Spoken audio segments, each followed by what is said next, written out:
There's a reason this law feels dangerous the moment you hear it. Discover each man's thumbscrew. This is about power at its most personal, the kind that doesn't push, but penetrates. Because everyone has one, a pressure point, a hidden weakness, a core need, and if you find it, you don't need to overpower them, you just press. Exactly. It's not about threats or brute force. It's about leverage, quiet, surgical influence. This law is about discovering what people can't resist and using it with precision. And it's deeper than just fear or insecurity. A thumbscrew could be a desire, a dream, guilt, a secret, something they'll protect at any cost or chase without thinking. Robert Greene makes it clear this is one of the most effective and also risky laws, because the closer you get to someone's core, the more careful you have to be. But the rewards are huge. If you understand someone's hidden drive, you can predict them, influence them, even control a situation without them realizing it. And it's not just about enemies. This law works with allies, partners, clients, even friends. It's about awareness. Influence doesn't always mean domination. Sometimes it just means access. But to get there, you need to observe deeply. Listen for what isn't said. Watch for patterns, inconsistencies, emotional spikes.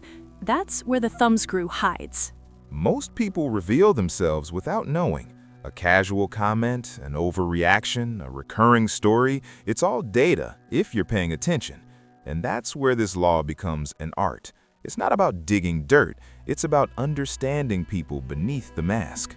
Because once you know what someone needs, what they fear losing, or what they're secretly chasing, you hold more than power. You hold direction. And that's when influence becomes real, not through force, but through understanding. So what exactly is a thumbscrew? It's not always some deep, dark trauma. Sometimes it's subtle, like a craving for validation or a fear of being irrelevant. Right. And that's what makes this law so powerful, because it's flexible. For one person, the thumbscrew is ambition. For another, it's love. For someone else, status, control, approval, even guilt.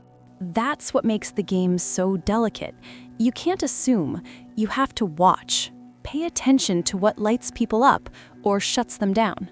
Listen to what they repeat, what they defend too hard, what they avoid. People protect their weaknesses, but in doing so, they often expose them. And don't confuse this with manipulation. The goal here isn't to hurt, it's to understand. And in many cases, it helps you protect your own boundaries better too. Exactly. Because if you don't know what drives someone, you're in the dark. And in the dark, you can't lead, you can't negotiate, you can't even build trust properly. One of the most common thumbscrews is the need to feel significant. So many people walk into rooms thinking, will they notice me? Will they respect me? Will I matter here? And when someone touches that, positively or negatively, it can shape the entire dynamic. A compliment can win loyalty. An insult can create an enemy. Another big one, fear of loss. If someone's afraid of losing status, influence, love, or control, you don't need to push. Just hint at that possibility and you've got their full attention. And then there's guilt. Often underestimated but incredibly strong. People will go to extremes to relieve guilt or to avoid it triggering in others. So what does this mean for power? It means the real influence doesn't come from the surface. It comes from depth, from knowing someone so well that you don't need to demand. You can simply position. And when you do it right, it doesn't feel like manipulation. It feels like insight, like precision, like you see something others missed. But with that insight comes responsibility, because when you touch someone's core, even gently, you change something. That's not a move you make carelessly. Let's talk about how to actually spot a thumbscrew in real life. It's not always obvious. No one walks around saying, "Here's my soft spot." No, it's subtle, but people leak signals all the time. The key is to look beyond the words. The real information is in how they respond, not just what they say. Exactly. Start with what triggers emotion.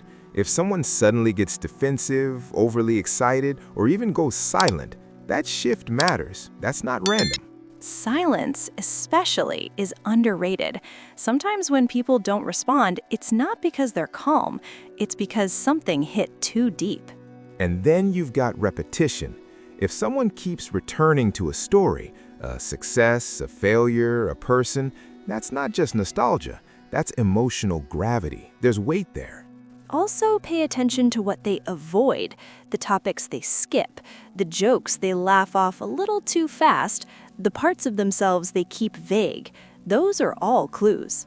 And in negotiation, this becomes crucial. Most people assume power comes from talking, but the best negotiators, they listen, they observe, they find the leverage point before they make a move. Because once you find it, you don't need to push hard. A light touch can be more effective than brute pressure if it's placed in the right emotional spot. There's also timing. Sometimes a thumbscrew isn't visible right away. It shows up after trust is built, or when stakes get high. You have to be patient, strategic. Which brings us to another skill, empathy. Not softness, strategic empathy. You have to care enough to understand, even if you're going to use that understanding to lead, not to comfort. That's what separates manipulation from mastery. Manipulators provoke emotion to take. Masters recognize emotion to guide. And this law isn't about turning people into objects, it's about seeing them more fully. Most people walk through life trying to be strong, but underneath that armor is always something tender. And if you can see that, really see it, you have power they don't even realize they're giving you. And that kind of power doesn't shout, it whispers, it waits, and it shapes. Here's where this law gets dangerous. Once you know someone's thumbscrew, it's tempting to use it to dominate, to twist it, to win. And that's where everything can fall apart. Because when you press too hard, when it becomes exploitation, you don't just lose trust, you create enemies. Exactly. People might not react immediately, but they remember deeply. Because when someone feels exposed and used, they don't forget. So the power move here isn't to break someone with their weakness. It's to understand it and decide, do I protect this, do I respect it, or do I position around it? There's long-term strategy in restraint. Sometimes knowing the weakness is enough. You don't have to act on it, you just know where the walls are and how to move within them. And here's the twist. This law also helps you protect yourself. If you're aware of your own thumbscrews, they can't be used against you so easily. That's such a good point. Self-awareness is self-defense. If you know your own pressure points, your own hidden needs and fears, then others don't get to weaponize them. And it's humbling too, because the deeper you look into others, the more you see the patterns in yourself, the stories, the insecurities, the drives. This law sharpens perception. It forces you to look past appearances and into motivations. It teaches you to see people not as they present, but as they are. And that's what makes a strategist dangerous, in the best sense. Not because they manipulate, but because they understand. And in a world full of shallow interactions, understanding is power. But it also makes you a better leader, a better partner, a better communicator, because you stop wasting energy on resistance and start moving with precision. That's what this law offers. Not brute dominance, but elegant control, the ability to shape outcomes by seeing clearly what others can't even articulate. And the irony? The more you understand people's weaknesses, the more powerful your compassion can become. Let's bring this into real-world strategy. Because once you start looking for thumbscrews, you see them everywhere, in business, politics, even families. Totally. Think about a high-stakes negotiation. The person across the table doesn't care about money as much as they care about reputation. They're not fighting over numbers, they're fighting over legacy. And if you miss that, you'll offer all the wrong things. But if you see it, you can frame your offer in a way that hits them emotionally, not just financially. Exactly. This deal positions you as a visionary. That line can be more persuasive than an extra zero on the check, if legacy is their thumbscrew. Same goes for leadership. A great leader doesn't just motivate people with bonuses or threats, they understand what drives each individual. For some, it's recognition. For others, it's autonomy, or security, or challenge. One-size-fits-all leadership doesn't work, but thumbscrew leadership, that's precision. It's also why mentorship is powerful. A good mentor doesn't just teach, they read you. They see your core fears and ambitions, and they guide you through them, not around them. Even in personal relationships, this law shows up. You want to connect deeply? Understand what the other person protects, what they avoid, what they quietly hope for. Because when someone feels emotionally seen, the bond gets stronger. But if they feel exposed or used, they retreat, or worse, they attack. So the art is in how you handle the information. Knowing someone's thumbscrew doesn't mean you announce it, it means you navigate it. And sometimes the most strategic move is to help someone heal that pressure point, not exploit it. That builds a kind of loyalty and influence that can't be faked. Because power gained through empathy is harder to shake. It lasts longer. It roots itself in respect, not just leverage. And the best part? Once you master this law, people start to feel it. Not that you're controlling them, but that you get them. And that's a rare feeling in today's world. So let's bring it full circle. This law is one of the most personal in the entire book, because it forces you to look at the softest parts of human nature and decide what kind of player you want to be. Exactly. When you discover someone's thumbscrew, you're holding something fragile, and what you do next reveals your character more than theirs. Some use it to dominate, to manipulate, to control.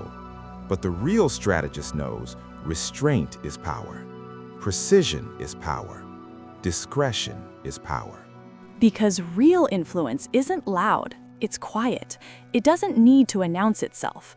When you understand someone's emotional wiring, you don't have to force them. You can simply guide them. And the ethical question always follows. Just because you can press it, should you? That's where intention matters. Are you using what you know to build or to bend? To serve the moment or to serve yourself? And the truth is, every powerful person faces that choice. Influence isn't neutral. It's a tool. It can liberate or corrupt. But when used with clarity and conscience, this law doesn't just give you control, it gives you insight, depth, the kind of relational intelligence most people never develop. And that's what makes it so valuable. Not because it gives you leverage, but because it gives you understanding of others and of yourself. Because if you're willing to look for their thumbscrew, you'd better be brave enough to look for yours too. And that's where real transformation begins. When we stop pretending we're above it and start becoming conscious of what drives us, scares us, moves us. So if you want to lead, sell, teach, love, or negotiate at a higher level, learn to see the invisible, the unspoken, the sensitive, and treat it with intention. Next week, we're moving into a law that shifts the spotlight. Law 34, be royal in your own fashion. Act like a king to be treated like one. It's about posture, perception, and why acting small is the fastest way to stay small. Until then, sharpen your empathy, refine your attention, and ask yourself, whose thumbscrews are you holding, and who's holding yours? Because in the end, power isn't just about knowing what people want. It's about knowing what they can't bear to lose.